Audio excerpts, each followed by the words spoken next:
छान खड़े किया जा रहा है, क्या मुख्य कारण है?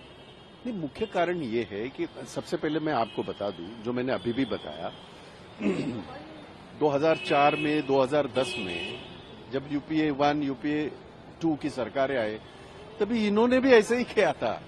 आपको अगर याद होगा, ये किरीट सोमैया ने एक पत्रकार परिषद ली थी उनके ऑफिस में भाजपा के, और वहां डेमो दिखाया कि वो टेम्पर हो सकता है, वो सेट हो सकता है। अब जब हो सकता है ये पता है तो फिर अभी कैसे आप ये कर सकते हैं कि नहीं होता? तो ये ड्वेल जो ये है वो सही नहीं है। और उस वक्त मैं प्रवक्ता था मेरे पार्टी का, तभी भी मैंने कहा था अगर ऐसा कोई भी डाउट तैयार होता है तो हमें इसकी गंभीरता से इसको नोट करना चाहिए और उसको रिजॉल्व करना चाहिए, ये मैंने तभी कहा था। हुआ नहीं, ये बात और है। पर जहां तक अभी हम जो ये कह रहे हैं, अभी जो मेरे साथ चर्चा में थे राम शिंदे, उन्होंने भी तो ये किया है।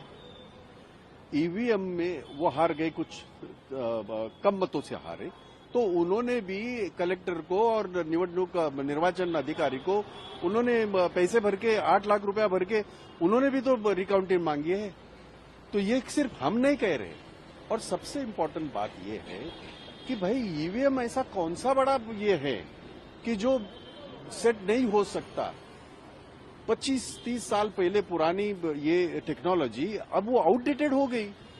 ये कहते हैं कि कांग्रेस ने लाई, बिल्कुल लाई, क्योंकि फ्रांस में वो सब तभी चल रहा था, अमेरिका में चल रहा था, वहां जर्मनी में चल रहा था, तो कांग्रेस ने वो टेक्नोलॉजी लाई।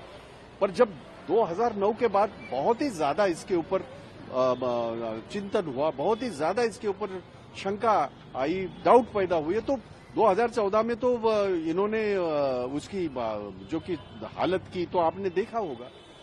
हमारा ये कहना है कि कांग्रेस क्या कह रही है, भाजपा क्या कह रही है, उससे बेहतर सवाल ये होगा, दुनिया की सबसे बड़ी लोकतंत्र जो हमारा है उसके ऊपर अगर इस तरह का कोई संशय, कोई डाउट पैदा होता है तो उसका जवाब देना चाहिए। और सबसे इम्पोर्टेंट बात यह है कि देश के सुप्रीम कोर्ट में इसके बारे में बहुत सारी ये जो है याचिकाएं दायर थी।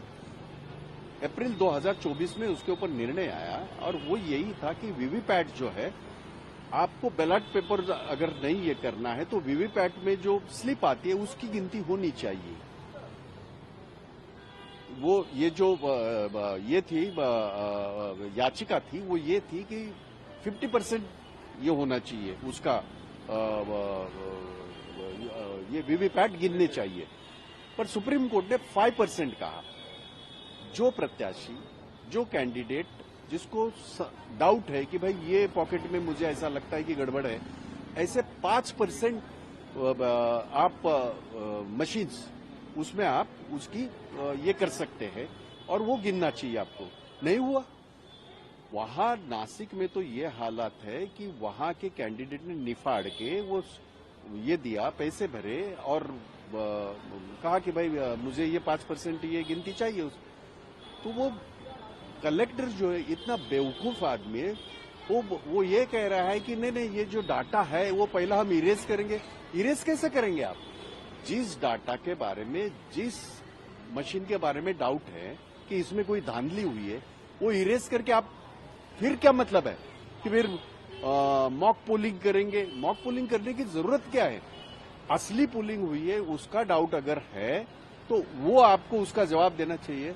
इसका मतलब ये होता है ये हकीकत से भाग रहे हैं और ये साबित करता है कि देश में जहां जहां इलेक्शन हुए, चाहे कर्नाटक में भी हो, हमारी सरकार आई है, ये सवाल पूछा जाता है वहां आए था, आप लोगों ने ऑब्जेक्शन नहीं उठाया था? बिल्कुल, तभी भी उठाया था। हमें ये था कि हम 140 ने हम 160 170 तक जीत के आए हैं। तेलंगाना में भी यही बात हुई। तो ऐसा नहीं है। रही बात देश के प्रधानमंत्री, अभी के प्रधानमंत्री, और वो जब गुजरात के मुख्यमंत्री थे तभी इन्होंने भी तो ये किया था। भाइयों तथा बहनों, ये हमारी इसमें, हमारे लोकतंत्र में, दुनिया भर में बड़े बड़े देशों में बैलेट पे भी होता है वोटिंग और उसका नाम देख के ठप्पा मारते हैं। तो अब क्या हुआ मोदी जी, अब भी ठप्पा मारो, अब भी तुम्हारी जुमलेबाजी के ऊपर ठप्पे थोड़ी हो गए। तो अब क्यों भाग रहे हो?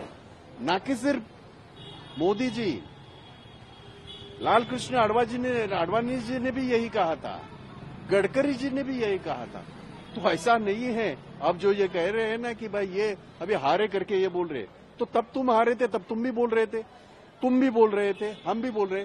चलो एक बार तहकीकात करके, अगर ये गलत है, अगर ये डिफॉल्ट है, अगर ये सही नहीं है, तो उसको बदल दो। हमारा तो वही कहना है। और वो तंत्र लाइए जो लोगों को भी लगे कि भाई ये सही है।